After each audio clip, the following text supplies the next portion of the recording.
Hey, who'd you talk to? What's going on? It is me. It is me. It is Mike Lepre, the King Mike L. This is Legit Paranormal, brought to you from legitpodcast.com, aka ripodcast.com. First, let me start off by saying happy birthday again to Ray Boom Boom Corsini. Happy birthday, Ray. Also, congratulations to Mr. and Mrs. Joey Paranormal on their engagement. You get to be Mrs. Joey Paranormal. So I guess that's reason for celebration. I guess. Only kidding, Joe. Bring into the show Genius Kev. Kev, what's going on? How are you? How's it going, Kig? I missed Ray's birthday this morning, so I do want to wish Ray a happy birthday and congrats to Joey Paranormal. But this has been a busy weekend, got a lot of family stuff going on. My daughter's getting ready to go to college, so it's been a lot of family stuff. But that music psyched me up. I love the intro music, and you know this is probably my favorite show of the week, so I'm ready. Yeah, I just wrote that one. I'm loud come from your thing, but I just wrote that one, and I like it. I liked it. That's what I'll say about that. I'll bring it in, Buddy there. Buddy, what's going on, pal? I'm very excited. Happy birthday, Ray. And congratulations, Mr. and Mrs. Soon to be Mr. and Mrs. Joey Paranormal, Joe Britland, to the rest of the working world in Rhode Island. Let's see what else. Happy anniversary to my parents. 44 years they've been married this weekend. Holy shit. I could never imagine being with the same person for that many years, especially either one of my parents. Just kidding. And, of course, happy 7th birthday to my beautiful niece and super talented Charlotte LaRose. Happy birthday. Congratulations all around. It's a beautiful fucking weekend. Happy Labor Day. It is Labor Day. I keep forgetting that tomorrow's off.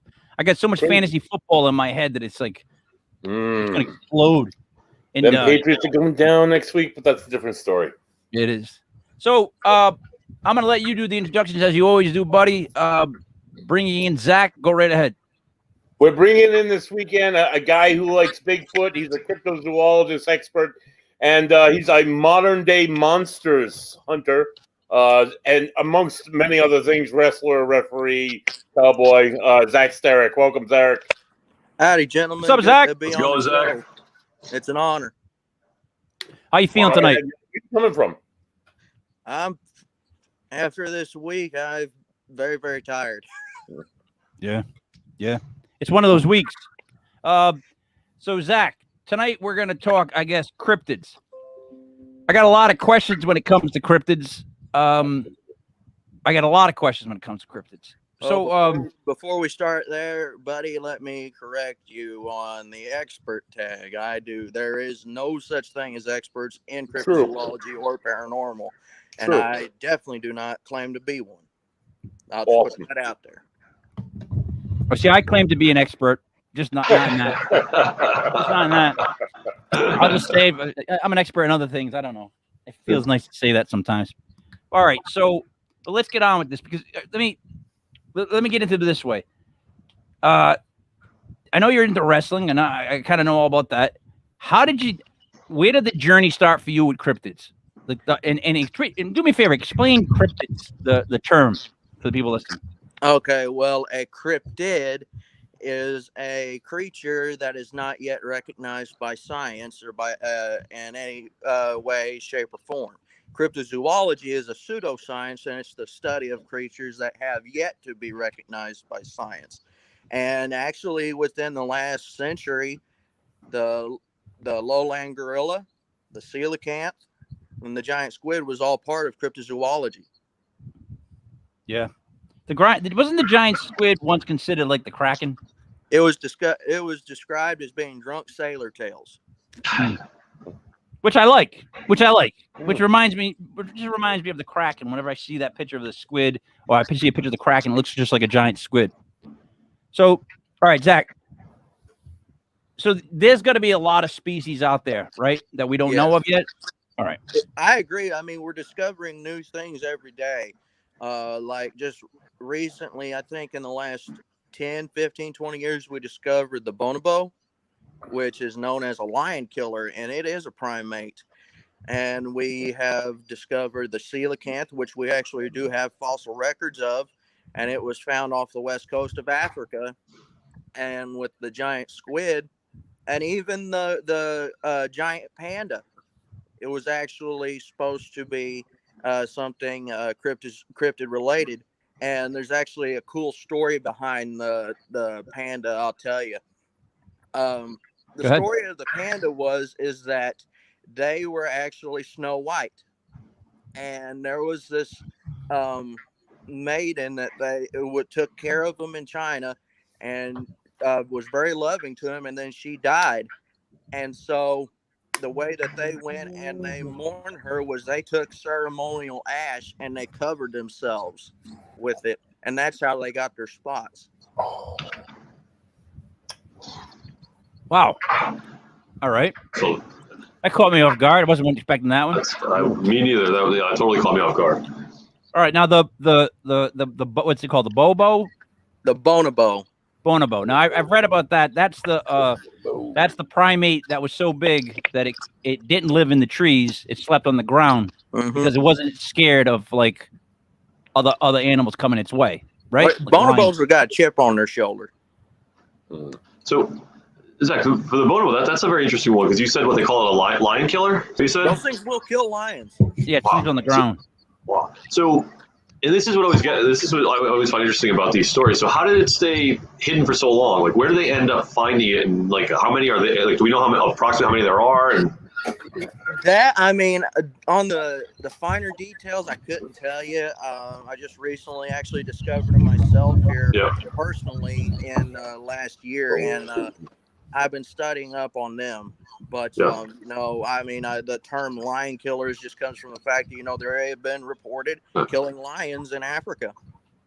So what it was they discovered this because there's actually like one picture of two like guys holding up the body of one, and it looks like it stands about 5 feet, 4 feet, 5 feet, something like that in height. So it's like a chimp, but it looks like the size of a gorilla. So it's got the chimp skills. Can you see that? No, I can see a white glowing phone. What apparently, Kev, it was so tough that it didn't bother sleeping in the trees like other chimps. In other words, it would kill a lion come its way. Yeah. Like I said, they got a chip on their shoulder. So, all right, but what started you? Like, what got you going to learn so much about cryptids, to be able to go speak at conventions on Bigfoot and whatnot? Well, it started back in 2004, in August of 2004, whenever I had my first encounter with a Bigfoot, and it was an audio encounter.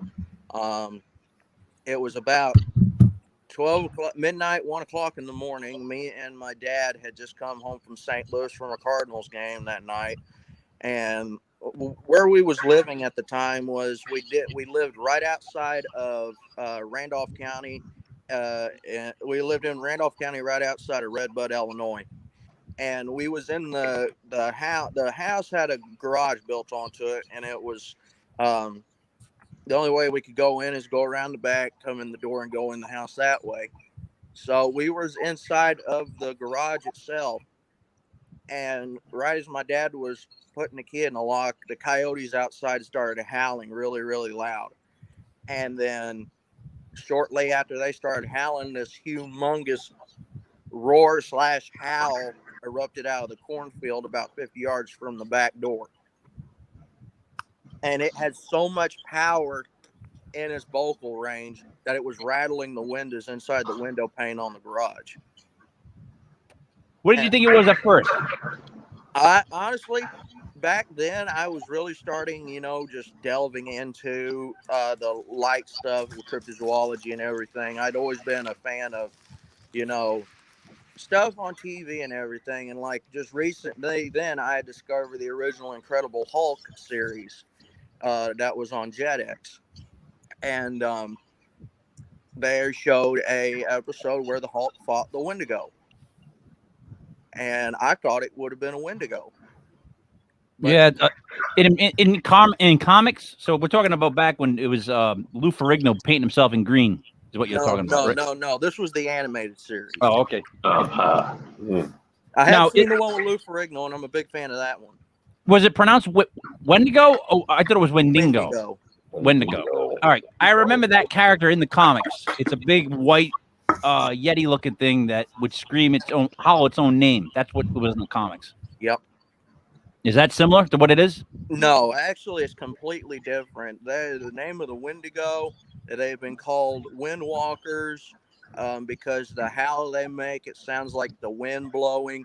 They are actually cannibalistic, and they can materialize from both the spirit realm into the physical realm and walk in both worlds. And they can actually possess somebody, and that person will become a Wendigo and start craving human flesh. And the Wendigos have been reported anywhere from 6 to 15 feet tall, with very gaunt bodies, white skin. Some of them actually report you can actually see their internal organs hanging out of their stomachs. And they have a craving for human flesh that is so insatiable that the more they eat, the bigger they get. And their heart is supposed to be made of ice, and the only way to kill a Wendigo is to pierce its icy heart with a fiery lance. Jesus. All right. See, so here's where I have issue with, like, so I started out this journey not a cryptid believer of any sense, and I've been just trying to learn what everyone says. The issue that I have with other people, or that other people tell me what their issues are, between the spirit world and the regular world, right? I know that sounds silly, but that's where I get the most pushback from other people, because like Bigfoot's supposed to be like he can disappear, and then some people say, well, he goes on the ground, and then some people say, he could be traveling interdimensional. Where do you stand on that? Because I have a hard time with interdimensional, but I guess I honestly, from what I've experienced in 16 years of doing this, I believe, that Bigfoot is flesh and blood. But whenever it comes to the paranormal side of Bigfoot, I honestly think people are seeing something else that is using the guise of Bigfoot to mask its true identity. Because here's the thing. In cultural, everybody's got an idea of what a Bigfoot looks like, from movies to cartoons to lunchboxes to toys to Jack Link's commercials. We all have an idea in our head of what a Bigfoot big girls. looks like. So, what is it?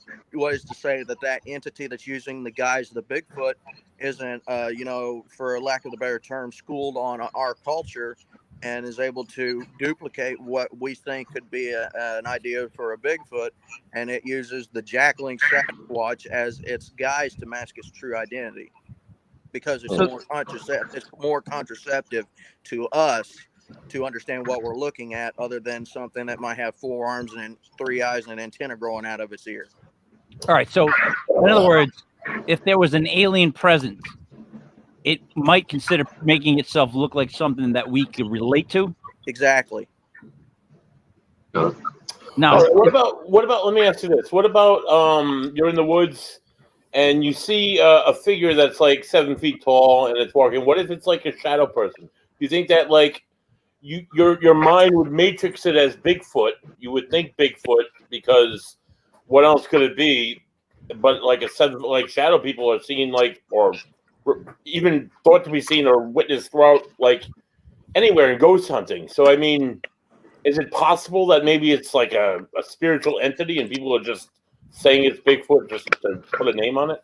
It could be, yes, but with my research with the shadow people is they don't have any kind of distinguishing features. All that you really see is 2 red eyes looking at you, and you're basically seeing a 2-dimensional silhouette.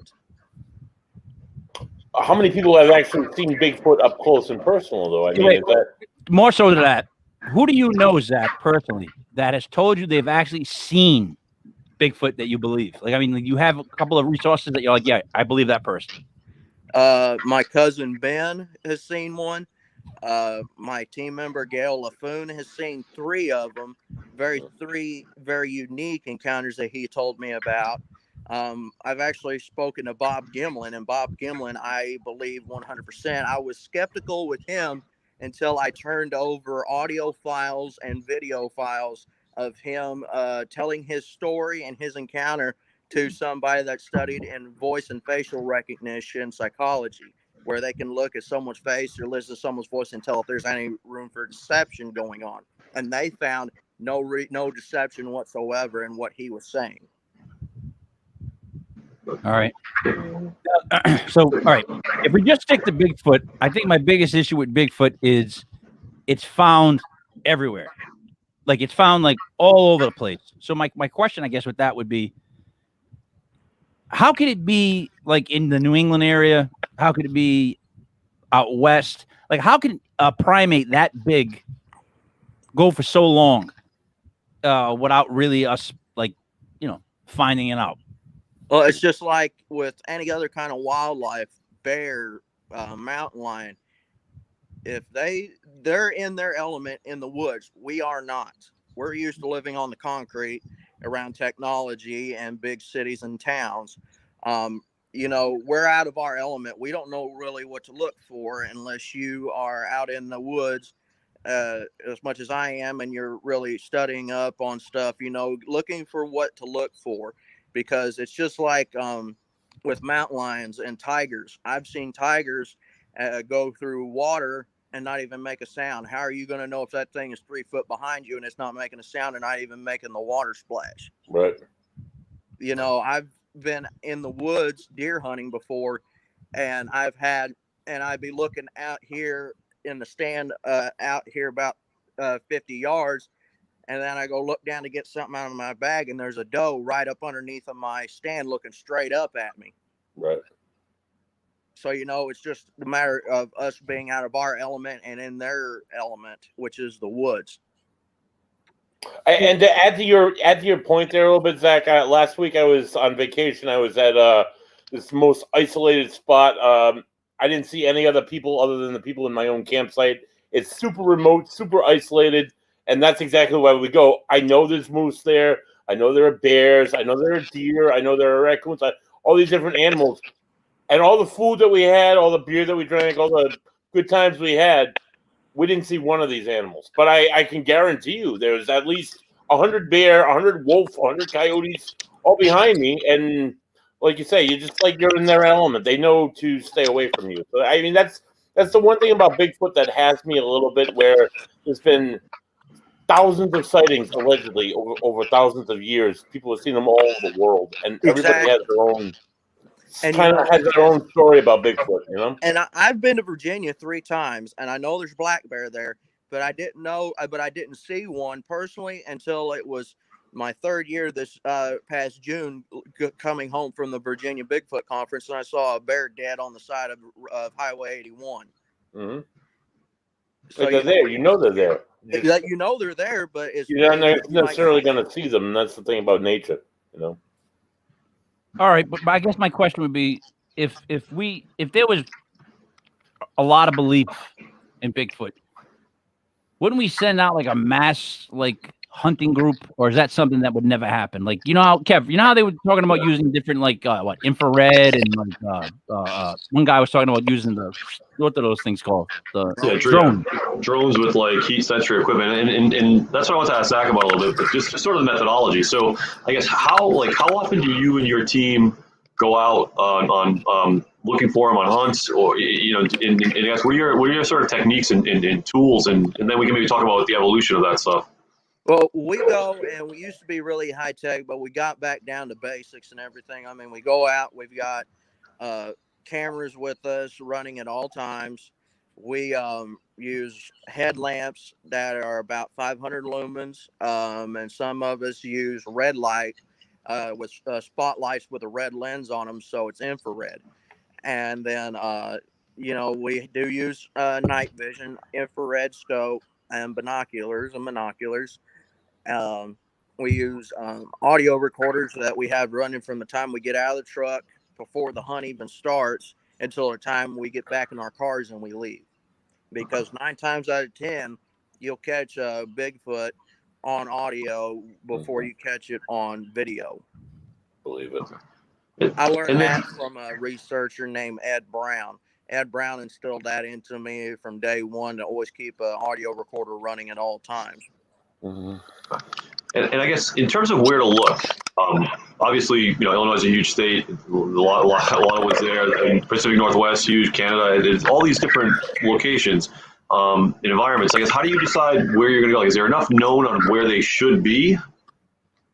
Well, the way we do it is whenever we go and we get a report and we start looking at a possible area to go and actually do a night hunt, we will do daytime scouting investigations long before we do a night hunt. What we'll do is we'll set up a grid, like whenever police are doing a dragnet and they're looking for a perp. We'll go and we'll ask people around that property that we're going to, have you seen or heard anything weird, anything come up missing, you heard anything. And if they have, we'll go and we'll mark that on a map with a pin, and we'll set up a grid area, whether it be a triangle or a square or whatever, and we'll focus inside of that grid on where to go and actually start looking. Okay. Okay, so you kind of go by where you get a report, and then you kind of grid it out like almost like a missing person search or something like that. Exactly. Okay. All right, cool. And then in terms of the tech kind of evolving, because it's funny, you said you were low tech, and you said you have night vision, binoculars, red lights, the whole thing. So it sounds kind of high tech, I guess. Where do the tools go next? The only way they can go is up. Everything is developing and upgrading every single day. And, but that costs a lot of money. So we got to work with what we're given and what we're able to afford, because, some of us, we work at gas stations. Some of us are physical therapists. Some of us are coal miners. I'm a cashier and a shift leader at a gas station. And I'm a poor cattle rancher. So, you got to work with the hand that you're dealt. Yeah. Okay. And then kind of last thing there is what kind of King brought up at the very beginning of this topic. One of the gentlemen at the ECBRO conference we were at talked about using drones with heat sensory equipment to be able to scan a lot more of the woods. I mean, obviously that's going to be super expensive, but do you see promise in that kind of technology?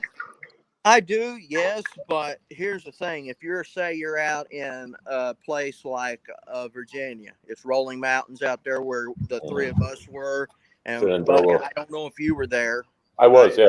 I didn't see Shenandoah Mountains. Yeah, it was beautiful where out the there. four of us were in the Shenandoah Valley is flat land, but you got the Blue Ridge to the east and the Appalachians to the west. And it's so thick with foliage and brush and canopy.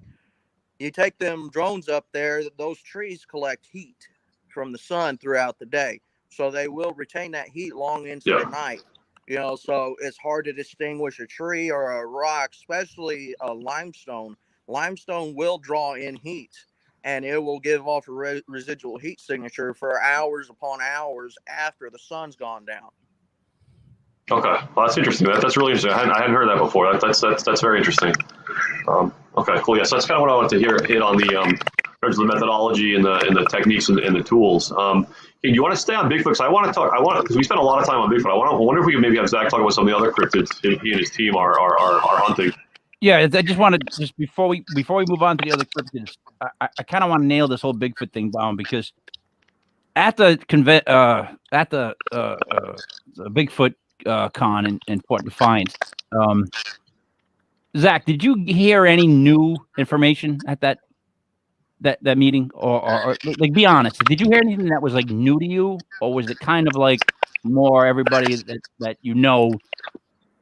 telling their stories? I did. I was up in Rome and everything. I didn't really get any kind of new info or reports or anything. And, you would expect, I'm not local to Virginia. I'm here in Southern Illinois. And, you'd think that I would get more reports if I was local. But Daniel actually got a boatload of reports that he's been investigating now since. And he's actually been putting boots on the ground and actually going and looking in all these places that people tell him that they've actually had sightings. All right. So and not far down the road, actually, the first day that I was there, Daniel actually told me that literally about a month prior to the conference, there was a Bigfoot sighted not far from where the venue was. All right. So wait. So let's wrap up Bigfoot in a nice bow here. My thing is this. So first of all, you wouldn't have noticed Buddy at the convention. Down in Virginia, because Buddy came in as if he was on vacation. Buddy came in strolling in with his girl. He acted like he was on vacation. He didn't even really say hi to us. We knew he was there. Next thing you know, he was gone. He's not with you. What are you talking about? Yeah, it's not your fault for not for missing him.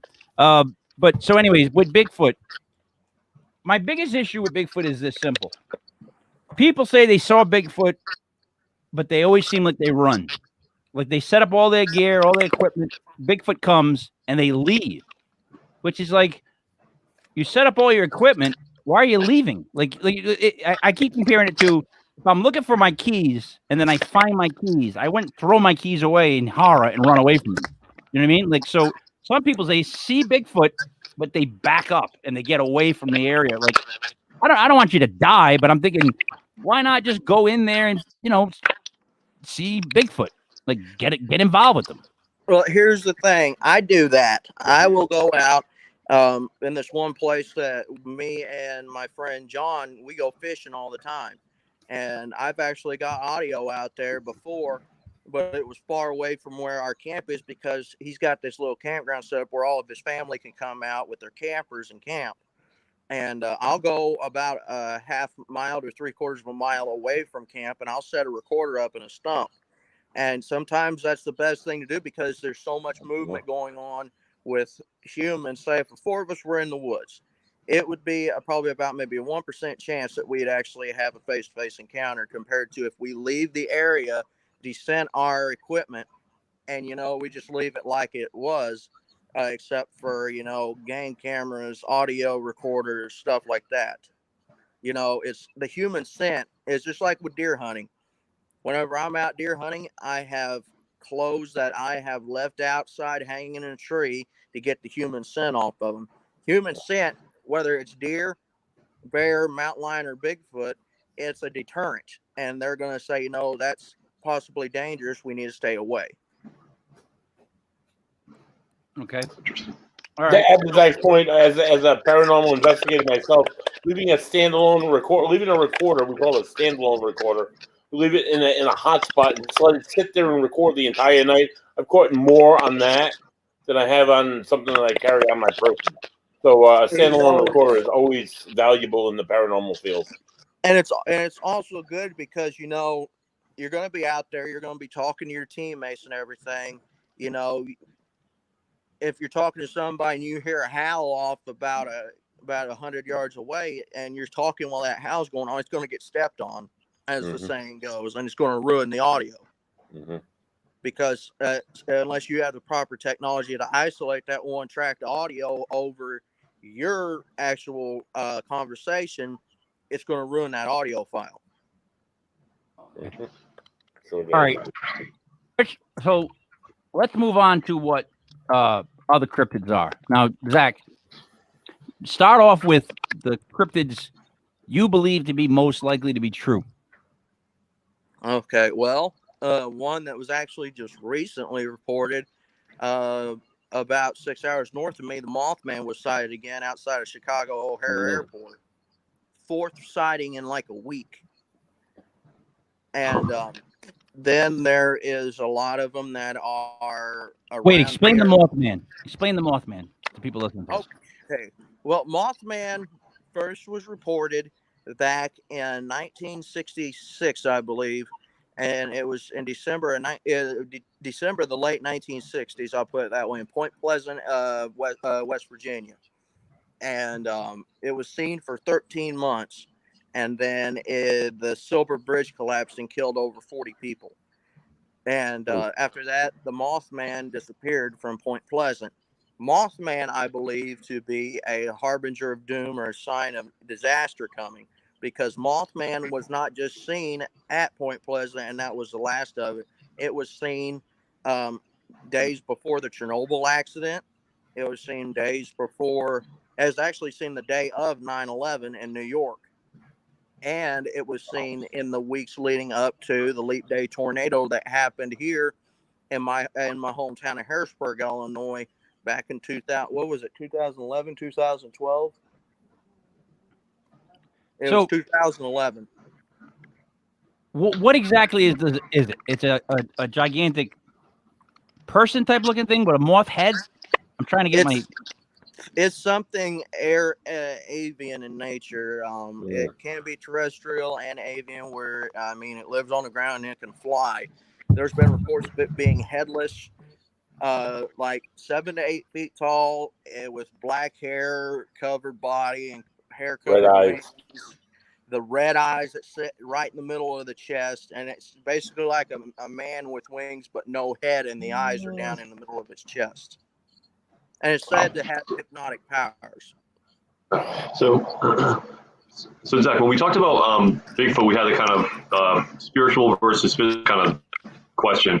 For Mothman, you're not holding this as the expert, but do you believe Mothman is physical or spiritual?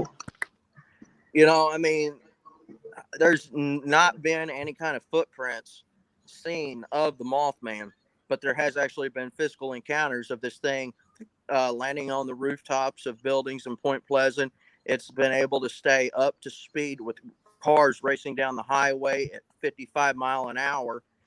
And it's actually been reported to have actually landed on cars that were going 70 mile an hour and land on the hood. And then it stepped off and looked down in the front glass of the car at the people. Wow. This Mothman, the way you describe it, the way it sounds, it reminds me of a local legend that we have here in a small New England town called Salem, Massachusetts. I don't know if you ever heard of Salem, the witchcraft, all that, the witch trials, all that stuff that happened in He the had to. 1680s. He had to. They killed it. They murdered. Well, they killed a witch. His name was Giles Corey. He was an older man, and he swore that he would pay back the town and he would get even with these people. Every time there's like a major disaster in Salem, there's been 2 major fires. They've seen this guy's spirit just before the fire started, and that's what it reminds me of. So it makes me think that Mothman is more something maybe spiritual, maybe an elemental, maybe a harbinger of doom. I don't know, but it doesn't sound like a cryptid. Well, there's three theories on what the Mothman could be. One, it could be, people have theorized that it could be a government experiment because it was seen in the TNT area, which was actually a government compound that actually manufactured ammunition during World War II. Some people say it could be an alien, something extraterrestrial. And then the others say it could be the vengeful spirit of Chief Cornstalk, who was basically double-crossed and murdered. And it was his dying breath. He said he would make anybody on his tribe's ground, pay at some point. Maybe. All right. So- all right. What? Sorry. Okay, So go. one last thing. So you said it's been seen recently in the Chicago area? Yeah, it's been seen in the Chicago area since 2017. And it's Oh, boy. first been seen flying around Sears Tower. Yeah. Okay. All right. So Now it's known to be around disasters and stuff like that. Yes. Right. So you think it's just hanging around the Bears, Chicago Bears area? Zing! Pow! I got that one in. All right. But Better watch, seriously, you're getting a dirty look from somebody in the room that's a big fan of the Bears. first tell her I'm sorry for the comment, and then I'm sorry for the Bears. So that's a double sorry on that one. But next cryptid on deck after the Mothman that you believe in. I believe that the infield monster, which is in a little town just north of here, probably about maybe 40 miles, that was reported back in 1973. And actually, Lauren Coleman was actually on site of this creature whenever it happened. And what happened was this creature tried to invade a home, and it tried to pull the window unit out of this little house and try to get at the kids inside. And the parents were at a PTO meeting across town at the junior high. And the father came home, and the door was locked and barricaded by the kids. And he came inside, and he heard scratching at the door. And he said, "Here's your monster," joking. And he opened the door, and the creature was standing right there on the front porch. And he went and slammed the door, went and got his pistol and a flashlight, and the thing was out in the yard. He popped it twice, and the thing cleared 75 feet in 3 leaps. Jeez. And this thing is supposed to be about 4 feet tall, with 3 legs, little arms coming out of its chest area, with pink eyes, a hiss that sounds like a wildcat, and it's supposed to have 6 toes like a dog pad. That's the thing. They all got red eyes, man. I don't know how it's like the ghost lady in the white dress. I don't know how much more cliche it can get. And then there is one that was actually, I don't know if you guys saw this in my presentation, but it's actually from Illini folklore, and it was the Piasaw bird. Now, the Piasaw bird is something from Illini legend that was supposed to have the body of a lion with the face of a man with horns like a deer and wings, and it was supposed to have scales on it, like colors of yellow and red and black and green, and it had a tail so long that it could wrap around its body 3 times. And this thing lived in a cave along the Mississippi River, north of the town of Alton, Illinois. And as the legend goes, the chief gathered his strongest braves and had them dip their arrows in sumac, and which is very, very poisonous if it hits the bloodstream. And they got above the den of the creature, and the chief was down sounding the war call, and it came out, and whenever it went flying out of its cave to snatch the chief up, the braves opened fire with their arrows, and they killed it, and it flew across the Mississippi into Missouri, and it killed it. And there's actually a mural on the side of the bluff of this creature, just north of Alton. And it's actually believed to be true because there was a French explorer that was coming up the Mississippi, and he discovered the mural on the bluff above the Mississippi River, and he found a cave that was littered to the ceiling with human bones. Okay. Oh, all right. Yeah. All right. So hold on a second. Can we go back to the Enfield monster? I just want to go back to that one first. You mentioned that encounter was in the 70s. And obviously the father and the children were kind of witnesses to it. Has anyone seen it since then? Is there any kind of theory on what it was? No, some people believe that it has long since died. There was a guy from Evansville, Indiana, that actually ran a radio station that actually broadcasted a recording of its scream on the live on the airwaves. And the last person that saw it was Henry McDaniel, the man that opened fire on the creature. And he saw it navigating the train trestle not far from his house. And that train trestle is just maybe about a mile north of town. And it sits, and I've been to Enfield. I went to Enfield days before I came to Virginia to go and get a lay of the land before I told the story of the Enfield monster. And, Enfield is a small town. It's 700 people. It's got a gas station, a supermarket. It's got a youth center, a school, and some churches. And then it's got it's got a big granary system with train tracks that run right through the middle of town. All right. So, all right. One more example. Well, actually, sorry. Can I ask a question about the last one you talked about? Sorry, one more. Now, I couldn't get the name of it, but the bird that's the Illini legend. How do you so something like that? It sounds like almost like more folklore and kind of legend. And we've had people on here that specialize in that stuff, and it sounds like that's even harder to kind of form an opinion on. So do you spend a lot of time researching those kind of legends and folklore type stuff, or are you more focused on things that are, I would say, better documented? Oh, 100%. I do both. I mean, you got to learn your history before you can move forward because, it's like how Ken Gerhard put it. Ken Gerhard said that Illinois is a quote unquote portal and window state for all kinds of cryptids because we've had the Stump Pond Serpent in Perry County, Illinois. We have had the Tuttle Bottoms Monster of my hometown of Harrisburg, Illinois. We've had the Big Muddy Monster, which I was in the documentary about it that was seen back in the 70s. The Hamp Mine Monster down in Pope County, Illinois. And then you have all these different kind of things. Dogman, Devil Monkey, Thunderbird, Mothman, they've all been sighted in southern Illinois in the last 100 years. All right. So let's go back a little bit. Dogman, you just mentioned Dogman, which so now so here's where I have a problem. Look, I'm not a full skeptic. Like I believe certain people, I can kind of tell sometimes when people are telling the truth. I get into it though when they start to be like Mothman, Dogman, like you know what I mean. It's just like slap a different head on the animal and call it something.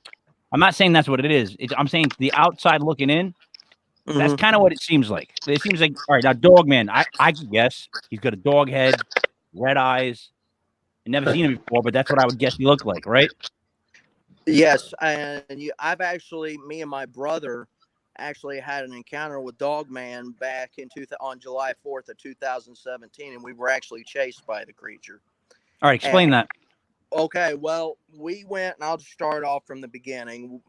Every 4th of July, me and my grandparents and my mother, we always go and we have a big fireworks show, and we invite all of our friends and our neighbors and our family to come over, and we have potluck, and we fellowship, and we have a good time and watch fireworks. Well, my neighbors, they had just moved down from Wisconsin, and their two sons, Ian and Rowan, wanted to go and walk home, and they only lived about a half mile from where my grandparents' house is. And their dad was like, "No, you need to come with us." And I said, "You guys got to be up early to go to work tomorrow. Let me and my brother Josh walk them home, and we'll get them home just fine." So I stopped at the house and I grabbed a .22 rifle, and because where we're at out there, there's snakes galore out there with cottonmouths, timber rattlers, and copperheads. And I'm not going to take a chance of anybody getting bit. I'd rather shoot a snake than go and deal with it. Well, yeah. So we was walking along the road, and somebody came roaring through in a truck, almost ran us over. We dropped the kids off, and my brother said, "How are we going to get home? I'm not going back on the main road," because we almost got ran over. And I said, "Well, let's cut across the field, because where their house was and our house, there's a big field and a patch of woods and a creek running through it that's got cattails growing in it." I said, "Let's go and walk till we get to the creek and head south, and we can cross the creek where it opens up and go up through the trees and come up in the field behind the house." He said, "Okay, that's fine. Let's do that." So we're walking, and we get to the cattails, and we're walking along the cattails, and we can hear something splashing in the creek. And I said, "Did you hear that, Josh?" And he said, "Yeah." And he was about 14, 15 at the time. And I said, "Well, let's just keep on going. It could be a raccoon or something." And then you could hear something thrashing in the cattails while it was walking in the creek. And every time we'd walk, it would walk. And whenever we'd stop, it would stop. And I said, "Do you got your flashlight on you?" And he said, "Yeah." And he handed me his phone. He had a flip phone. And I kicked on the flashlight, and I shined it along those cattails. And right in front of us, there was two orangish yellow eyes reflecting back at us that was eye level with me. And I'm almost 6 feet tall. And I reached over and I put my hand on my brother's chest, and I told him to get behind me. And I said, "We're not going to the woods. Turn around and let's walk towards and get back on the road and walk." And we started walking, and I was looking back up, and it was a full moon that night. And I was looking up, and you could see the tops of the cattails parting, and you could hear something start growling at us. And I said, "Come on, let's pick up the pace." And this thing kept pace with us until I looked up and I saw the road, and I said, "Come on, let's go." And we started hauling ass, running towards the road. And next thing you know, you could see a hand reach out from the cattails, pushing the cattails open. And it came out, and it put one hand down, trying to stand up and keep running. And we took off running, and we ran up the hill, and we got underneath this dusk to dawn light. Because at this point, this thing is out of the field, and it's running up the road behind us. And I'm dragging my brother by his shirt in front of me and pushing him up in front of me, so that way he could stay ahead of me. And when we got to where the dusk to dawn light was, the thing stopped, because the light shines right above the road. And it stayed right outside the beam of light. And the only thing in between us and it was the beam from that dusk to dawn light on the street lights. And it just turned around. It walked back the way it came. And we turned around and we walked back to the house, which was literally 20 yards from our front door. All right, question. And this is why I'm not allowed to hold on to guns. I would have probably turned and fired a shot in his direction Tell me why that's wrong. Because that's honest to God, that like if something's following me and I think it's growling, I think it's that big and it's following me, I think I might turn and fire a warning shot in the direction as I'm trying to get out of there. Because it was a single shot 22. No, then you'd be done. That's cool. Then you have like a stapler in your hand. It's a bolt action Springfield single shot breech loader. Okay. All right. Kev? So Dogman is one of those things that seems to be kind of, I don't want to say becoming more popular, it's not the right word, but it seems to be kind of more encounters and more people are interested in it and everything. Where do you, obviously that was one encounter. Does your team actively look for the Dogman or is it not really that often in Illinois? We go and we target any kind of report that's given to us, whether it's Bigfoot, Dogman, Mothman, extraterrestrials. We will take them, and we don't care how fresh they are. If they're close enough, I'll deploy a team, and they'll go and answer that report right away. Back in February of 2018, I deployed a team with me at the head, and we actually took a report, and we were investigating it. It was only 15 minutes away from our home base, and it was literally 30 minutes old, and it was pouring down rain, and we actually found a handprint. Oh, wow. Oh, that's crazy. And with your encounter, did you put another team together and go back to the area where it happened? Sometimes I do, and sometimes I go back there personally. Yeah. Because I've gone and I have had physical encounters with Bigfoot. I've had 3 Dogman encounters, one that I almost actually hit with my truck one time. I've had a Bigfoot walk across the road in front of me before on my way home from coaching baseball one night. What did it look like? It was red hair color. Ginger. And then where the physical encounters, one of them was whenever me and my cousin Kyle was actually camping out on our ranch, and the thing came up, and you could see it between where our tents were in the firelight. You could see its silhouette, and it was going through our coolers, and then it came over to my tent, and it grabbed a hold of the ridgepole and yanked it up out of the ground with me inside the tent, and my feet going straight up. And I started kicking the piss out of this thing. I must have kicked it 5 or 6 times. You could kick a wall and get more give out of it. That's how stout it was. I get a question for you. Kind of a little bit off topic. It's kind of on a different cryptid, Zach, but it's totally a cryptid. So you talked about history. You talked about doing historical research about murals on the side of caves done by Indians. Talking about the whatever cryptid in Missouri there. So we've interviewed a bunch of cryptid people, a bunch of Bigfoot people. Nobody ever touches upon this one cryptid. Throughout history, it's been documented through Asian history. It's been documented through European history. The dragon. What's your thoughts on the dragon? Was it real? Was it fictional? What's the deal? Honestly, I believe at one point it did exist. Mm-hmm. But the dragon that I'm thinking of is the dinosaur. Right, the flying, breathing fire. Maybe lasted into mankind, maybe 1,500 years, and then died off sometime in the medieval times. Because you stop hearing about it in Asian culture. You stop hearing about it like after the first or the second century, and then same thing in European culture through the Middle Ages, and then it just kind of like disappears into history.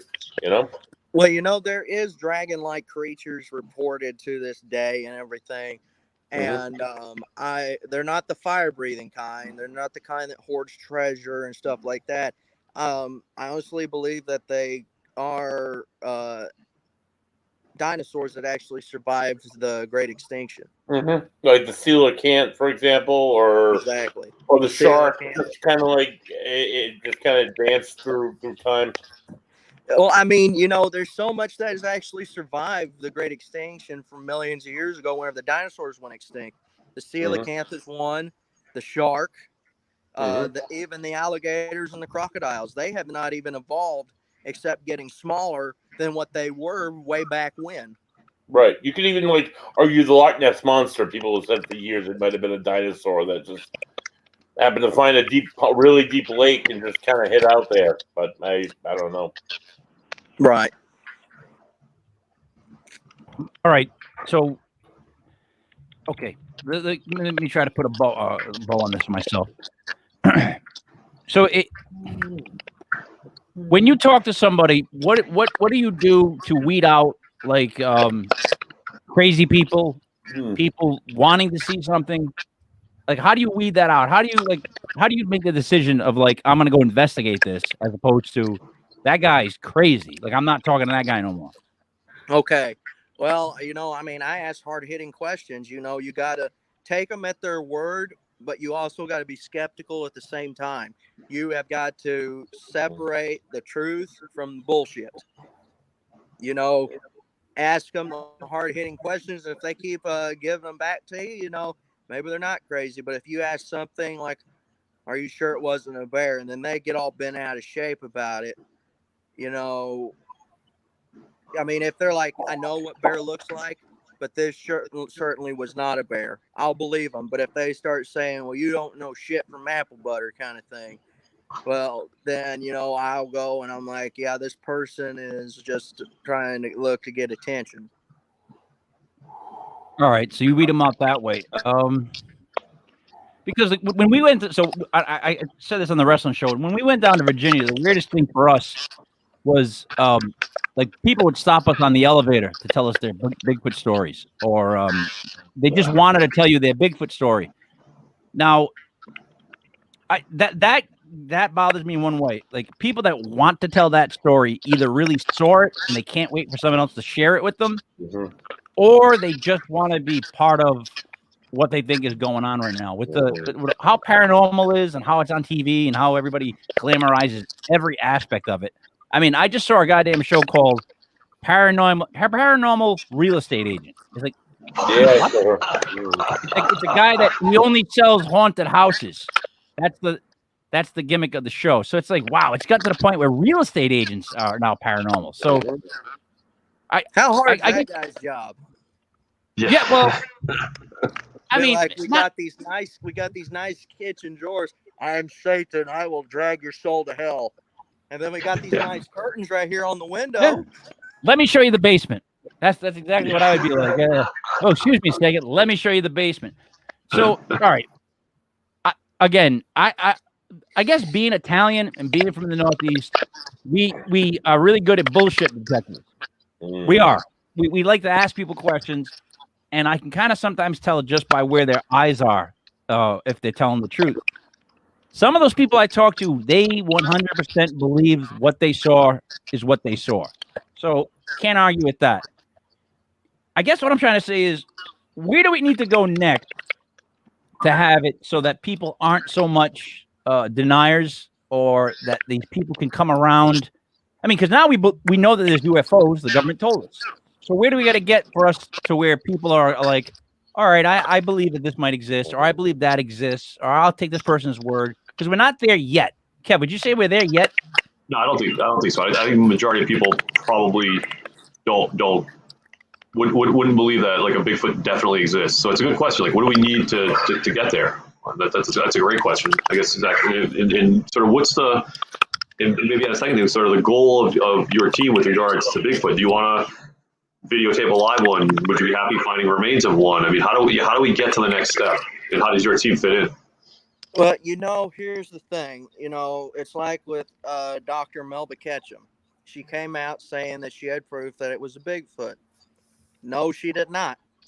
You know why? Because we do not have a live specimen to go and run diagnostics on and put into our DNA database. You have to have a body. Okay. It was just like with the lowland gorilla, the panda, the platypus, the giant squid. You had to have physical evidence to put your hands on, take blood sample out of, break it down, run the DNA, see if it's anything close. Because I can go right now out here in the woods behind the house and pull hair out of a Bigfoot's back, take it to SIU to the diagnostics and research lab and say, this is Bigfoot evidence. And they'll run it and it'll show up and it could be legit. And it could be legit from a Bigfoot that I pulled the hair out of the back of. but they'll show up unknown because we don't know what we're dealing with. So, in other words, You can only say what it's not. because we haven't caught one, we can't find stuff to match it up against to prove that you found hair from one, because there's no DNA. There's no DNA base. Bingo. Exactly. You hit it on the head. Yes, so what I was trying to say is you can only tell what it's not. You can say it's definitely not a bear, not a coyote, not anything we know, but you can't say what it is because we don't have a record of it yet. That makes sense. Right. So then how many instances have there been of finding fur or any kind of sample that's completely just, you can't match it to anything? Very, very few. Nothing comes to mind. Justin Smayhaw tried to do it with Sierra Steak. That was whenever Justin Smayhaw allegedly killed a Bigfoot, and it turned out to be a bear, and it was illegally poached, and he got fined for it. Okay. So, all right. All right. So here's the thing. So in other words, here's the problem. Again, I guess I'm playing devil's advocate.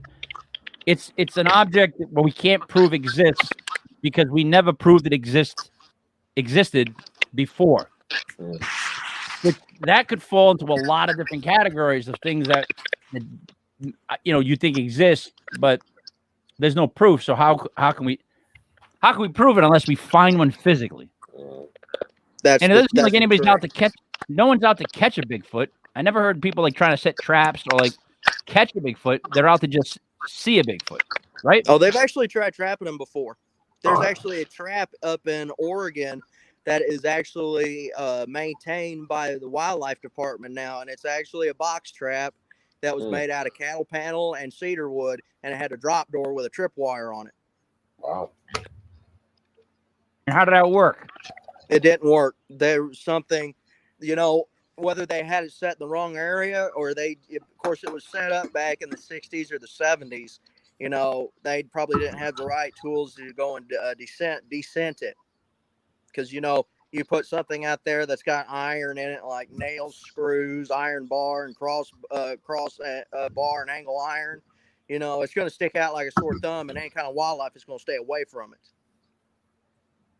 Makes sense. So, all right. So the thing is, cryptids are very skirmish. Cryptids are very, hold on one second. Buddy, on your left side, are you looking at a naked person?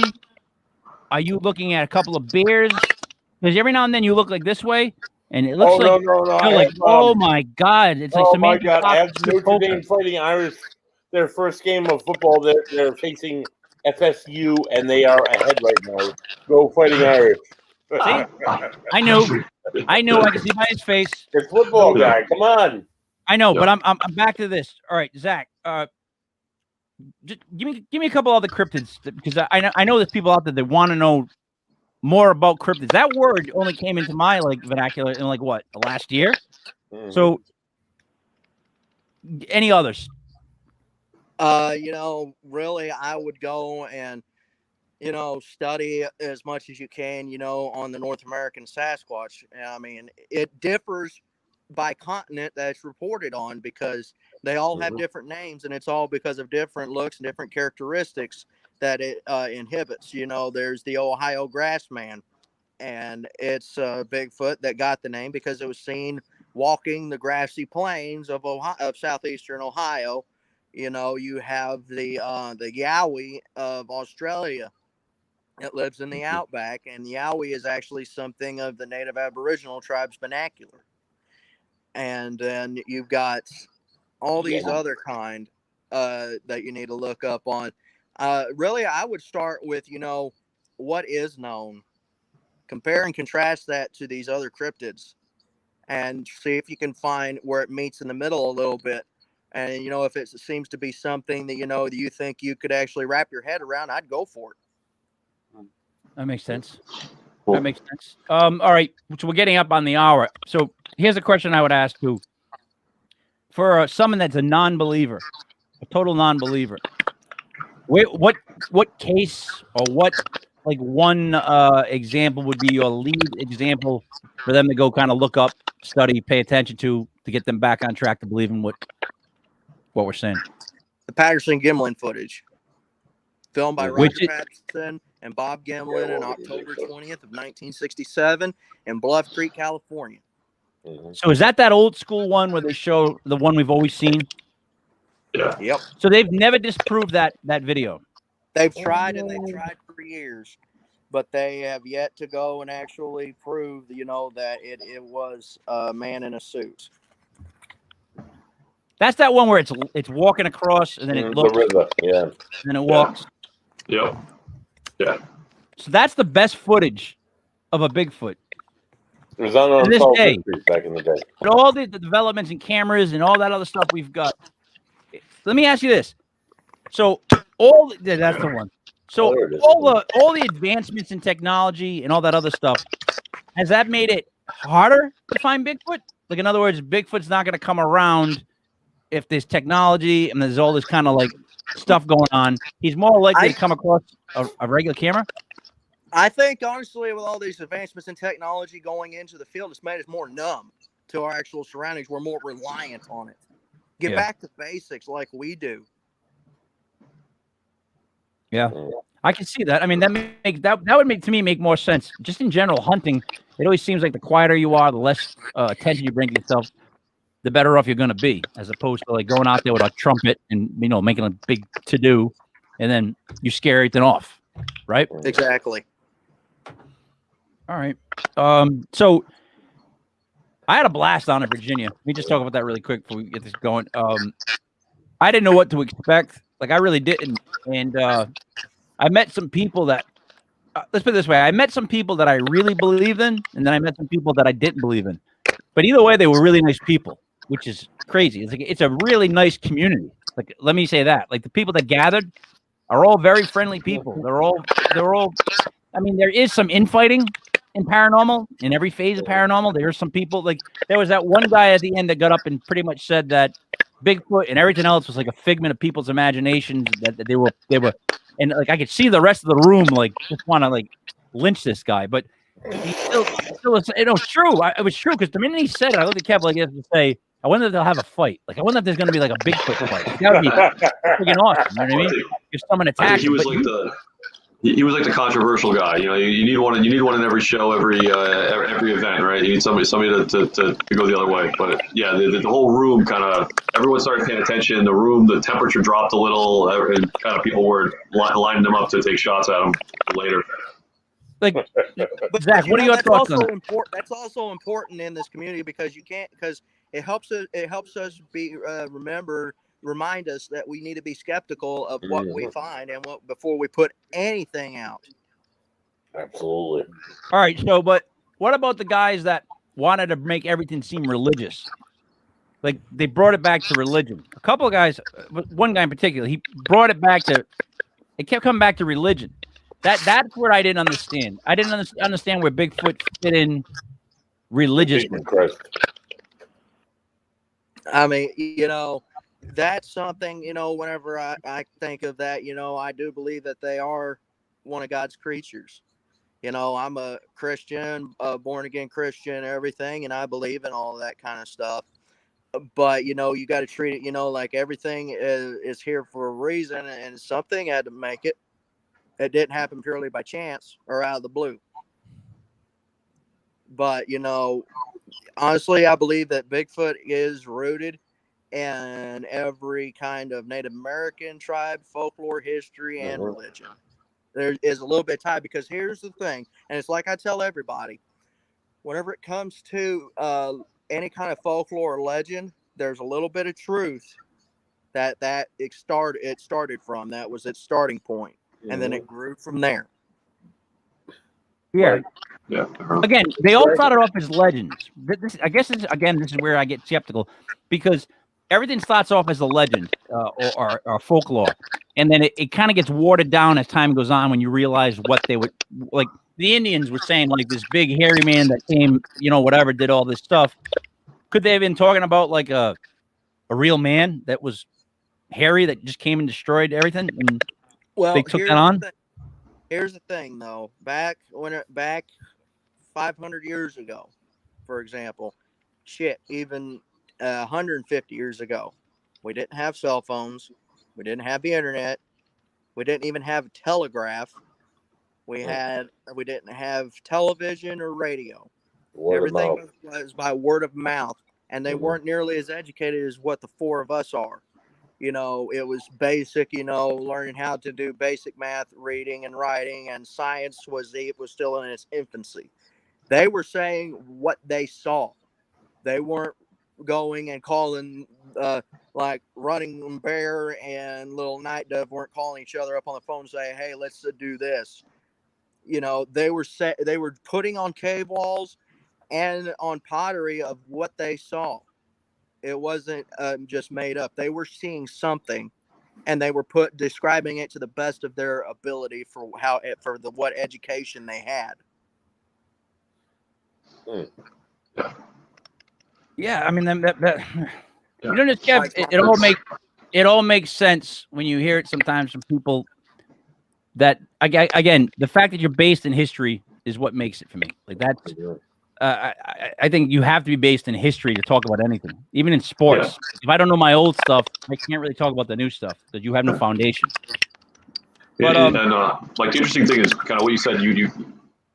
The legend stuff, it goes one of two ways. Either it gets watered down because there's not a lot of evidence, or you end up finding out it's true, like the giant squid.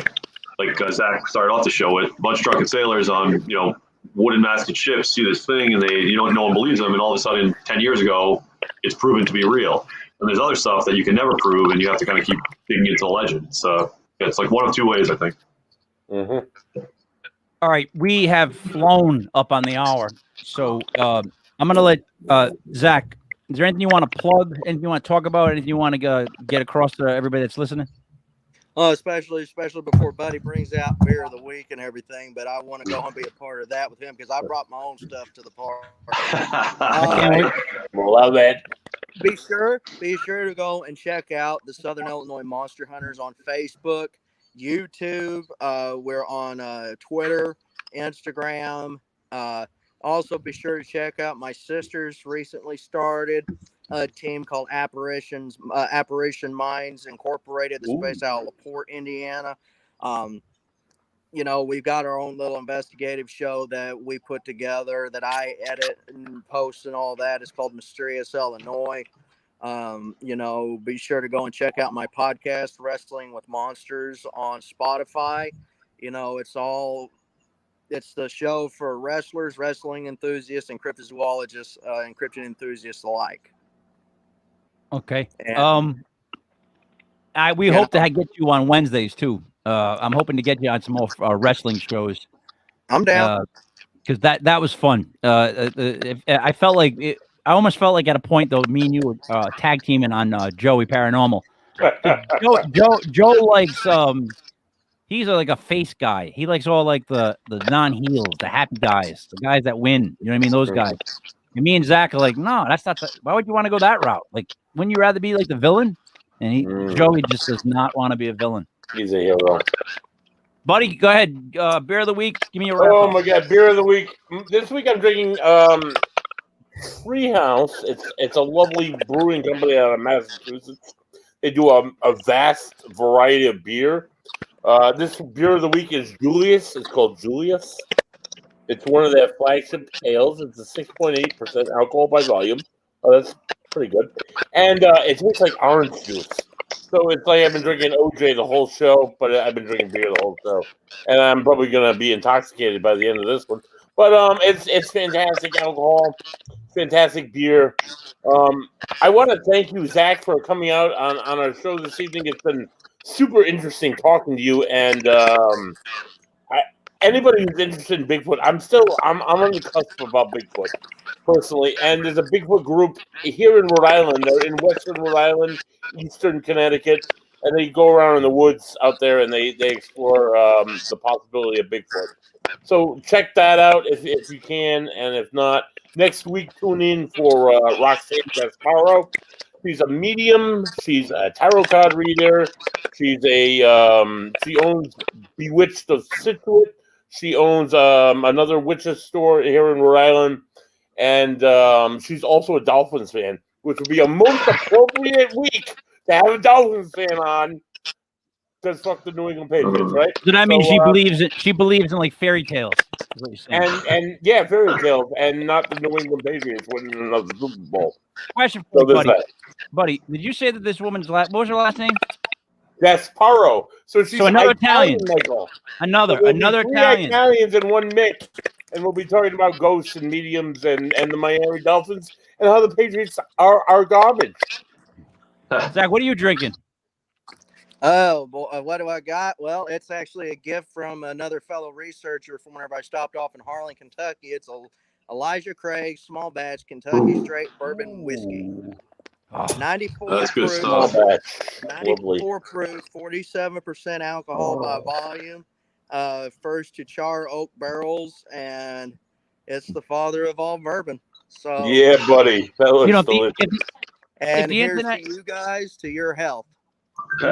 Amen, brother. Jindan.